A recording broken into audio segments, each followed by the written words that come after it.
दोस्तों, ईडी की कार्रवाई शुरू हो चुकी है। बहुत तेज रफ्तार के साथ शुरू हुई है। जैसे वंदे भारत लॉन्च हुआ है ना हमारे देश में, मोदी जी कहते हैं कि बहुत तेजी से सफर होता है इस ट्रेन में चढ़कर। बहुत तेजी से आप पहुंच जाइएगा अपने डेस्टिनेशन पर, जहां पर भी आपको जाना होगा। उसी तेजी के साथ, उसी फुर्ती के साथ ईडी की कार्रवाई अब शुरू हो चुकी है।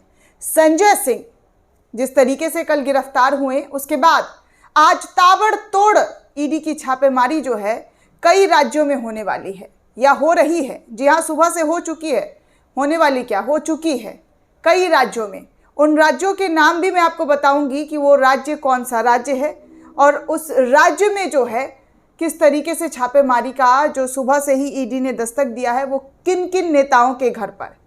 क्योंकि आप सभी जानते हैं कि भारतीय जनता पार्टी में एक भी नेता जो है वो करप्टेड नहीं है।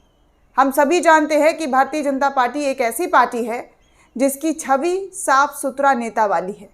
उसमें कोई दागदार नेता है ही नहीं, सबके सब पवित्र, जी हाँ पवित्र हैं। और जो दागदार होते भी हैं वो बीजेपी के वॉशिंग पाउडर में धुलकर सफ़ेदी की चमकान बन जाते हैं। तो चलिए बिना देरी किए हुए आपको बताते हैं कि आज फिर से ईडी का दस्तक किन किन राज्यों में हुआ है, कैसे ईडी का जो शिकंजा है वो किन किन नेताओं पर पड़ा है। क्योंकि आज सुबह से ही धड़ल्ले से ईडी जो है दस्तक देती हुई नजर आई है कई राज्यों में।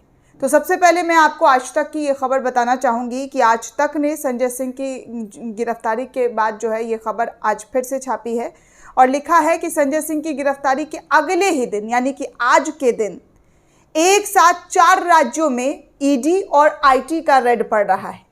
इन 3 पार्टियों के नेता मंत्री जो हैं वो निशाने पर है। किसी भी वक्त उनकी गिरफ्तारी हो सकती है, किसी भी वक्त वो जेल जा सकते हैं। तो सबसे पहले दोस्तों पश्चिम बंगाल की बात करें। पश्चिम बंगाल के 13 ठिकानों पर आज, जी हाँ, आज ईडी की दस्तक दी गई है। पश्चिम बंगाल जहाँ पर ममता बनर्जी की सरकार है, जहाँ पर बीजेपी को बुरी तरीके से हराया था, जो बीजेपी दावा कर रही थी कि यहाँ पर वो जीत रही है, उस बीजेपी का यहाँ से सुपड़ा साफ हो गया। तो इसी पश्चिम बंगाल में जो है ईडी का रेड हुआ है। हालांकि ममता बनर्जी के भतीजे पर ईडी का समन कई बार गया है, कोर्ट से राहत भी मांगी है। लेकिन अब जो मैं आपको बता रही हूँ, आज पश्चिम बंगाल में ममता सरकार के मंत्री रथिन घोष के आवास पर ईडी ने छापेमारी की है। ये कार्रवाई नगर पालिका भर्ती घोटाले में कथित संलिप्तता को लेकर की गई है। बताया जा रहा है कि रथिन ने कोलकाता के आवास समेत 13 ठिकानों पर छापेमारी की जा रही है और मध्यग्राम सीट से विधायक रथिन घोष ममता सरकार में खाद्य एवं आपूर्ति मंत्री हैं। तो समझ गए, पहला जो ईडी का छापेमारी हुआ है वो बंगाल के मंत्री के घर पर। अब दूसरा राज्य तमिलनाडु, यहाँ पर भी छापेमारी की गई है। तमिलनाडु जहाँ पर बीजेपी की सरकार नहीं है। तमिलनाडु में डीएमके सांसद एस जगत रक्षण के परिसरों पर आयकर विभाग तलाशी ले रही है। विभाग की ओर से 40 से ज़्यादा स्थानों पर छापेमारी की गई है। आईटी की ओर से accord distils and bureaus private limited पर भी छापेमारी की गई है। पहला पश्चिम बंगाल, दूसरा तमिलनाडु और अब आप तीसरे राज्य पर आते हैं। तीसरा राज्य तेलंगाना, जहां पर हर बार प्रधानमंत्री का विरोध होता है पोस्टर बैनर लगाकर। उस तेलंगाना के अंदर आईटी के छापे पड़े हैं। यहाँ ईडी नहीं बल्कि आईटी के छापेमारी जो है वो चल रही है सुबह से ही। तेलंगाना में आईटी ने बीआरएस विधायक मंगती गोपीनाथ से संबंधित ठिकानों पर छापेमारी आज की है। आईटी अधिकारियों की कई टीमें कुकटपल्ली में उनके घर और कार्यालय समेत हैदराबाद के अलग अलग हिस्सों में तलाशी ले रही है।